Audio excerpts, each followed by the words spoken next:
Antisse dans les Ardennes. Cela fait longtemps que je garde cette histoire pour moi. J'ai l'occasion d'écouter des podcasts parlant du sujet du paranormal, et je constate que beaucoup de personnes n'hésitent pas à partager leurs histoires. Quant à savoir si ces récits sont vrais, cela s'applique également à mon anecdote, que je laisse libre à chacun d'y croire ou pas. Il y a une dizaine d'années, j'étais actif dans les investigations afin de trouver des réponses sur l'au-delà. Utilisation de matos comme la Spirit Box, REM-Pod, K2, ainsi que d'autres appareils et pratiques diverses me permettaient d'avoir l'espoir d'avoir des réponses et d'atteindre cette barrière fine qui sépare notre monde de celui de l'invisible. Cette histoire commence dans une région en Belgique nommée les Ardennes. Une fille avec qui j'avais sympathisé depuis un petit moment sur le net constatait que je publiais régulièrement des articles sur Facebook sur le sujet du paranormal, de l'ésotérisme, et particulièrement sur les théories les plus plausibles concernant l'existence d'une vie après la mort. Elle m'a contacté en message privé pour me dire, quasi sur un ton de peur, il se passe des choses étranges chez moi.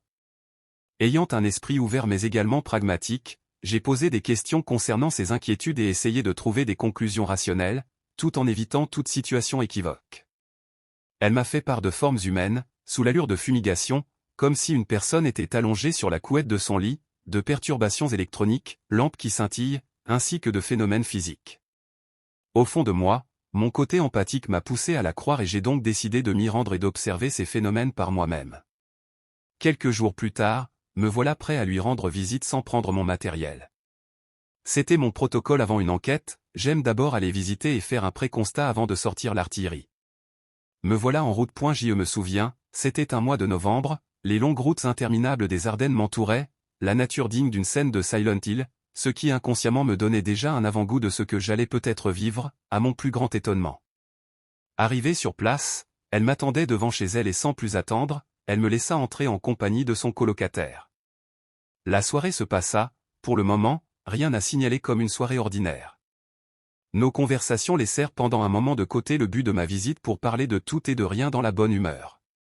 Au moment où j'étais perdu dans mes pensées, mon ami me tapota le bras et me dit en chuchotant, « Regarde sur ta droite, l'entrée de la porte », je repris mes esprits et lorsque mon regard se posa sur ce grand rideau épais utilisé comme substitution de porte, je fus frappé par une lévitation quasi à 180%. La température chuta également et une sensation de froid commença à m'envahir. Complètement stupéfait, ma première réaction ne fut pas la fuite, mais de me lever et de m'approcher doucement du rideau. Aucun courant d'air, ni personne derrière, ni autre stratagème. Une fois à proximité, je pus voir des paumes de main commencer à apparaître. Je me souviens avoir été pris de frissons, mon esprit chamboulé par cette vision qui défiait les lois de la physique. Avec courage, j'ai posé ma main sur le rideau et il ne fallut qu'une fraction de seconde pour que le drap retombe et retrouve sa position initiale. Je me retournai vers elle, surpris et émerveillé, mais je vis à quel point la peur se lisait dans son regard. À partir de ce moment-là, l'appartement commença à subir des baisses de tension électrique et des PV audibles. J'essayais d'obtenir une sorte de question-réponse en demandant des coups, protocole classique dans le paranormal pour établir un éventuel contact, un coup pour oui et deux pour non, mais rien de probant à ce niveau-là. Cependant, j'avais eu la preuve que quelque chose d'inexplicable se passait en ce lieu. J'ai eu l'occasion d'assister à des séances spirites, mais jamais je n'ai pu vivre une telle expérience. Je me sentais très embêté pour mon ami, ne sachant pas quoi faire pour l'aider à se débarrasser de cette hantise. Je lui ai clairement dit que cela dépassait mes compétences et qu'il serait plus judicieux de contacter un médium, car la sauge ou tout autre rituel de purification ne servirait à rien. On pourrait croire que cette histoire prend fin après cet événement incroyable, mais pendant le chemin du retour, je reçois un appel sur mon téléphone portable. Un numéro inconnu prend tout mon écran, je décroche. Allô ? J'entends des interférences et une voix lointaine inaudible qui m'arrache les tympans, puis soudainement, l'appel est coupé. Pour la première fois de ma vie, j'ai senti la peur m'envahir. Une fois rentré chez moi, j'ai pris un bain de sel et purifié mon appartement avec des résines d'encens. Les mois passent, elle a fait les démarches pour consulter une médium réputée. Celle-ci ne l'a pas hésité à lui dire « Vous pouvez faire n'importe quoi, plusieurs entités sont attachées à vous », en ajoutant qu'elle ne voulait pas partir, car elles étaient amoureuses d'elle.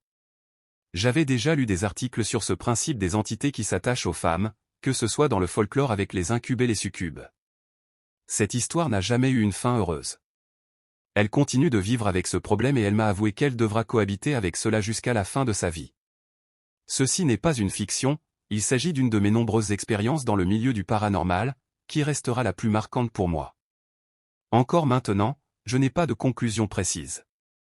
Est-ce une construction mentale de sa part, télékinésie, création d'égrégores, pensée créatrice, etc.? Tant de questions pour au final peu de réponses. C'est malheureusement le constat du paranormal, même si on y est passionné depuis de longues années, plus on s'y